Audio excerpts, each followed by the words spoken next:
রোজার একদিন আগে ইমাম সাহেব আছে বয়ান করার জন্য, আর কিছু লোক মিষ্টি নিয়ে গেছে, বলছে যে হুজুর আজকে মিলাদ আছে, মিলাদ করে।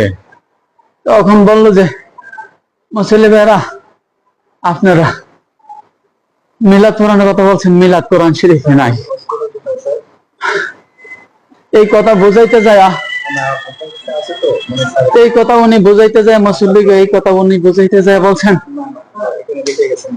অফিসারের কাছে দরখাস্ত না করে পিয়নের কাছে দরখাস্ত করলে কি দরখাস্ত মঞ্জুর হবে?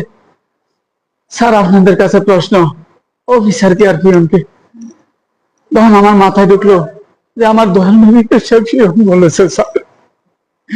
স্যার আমার দয়াল নবী কুল কায়নাতের বাদশা, আমার দয়াল নবী ইহকাল পরকালের বাদশা, যিনি আমাদের জন্য কান্দে রব্বে হাবলি উন্নতি করে তাকে পিয়ন বলছে।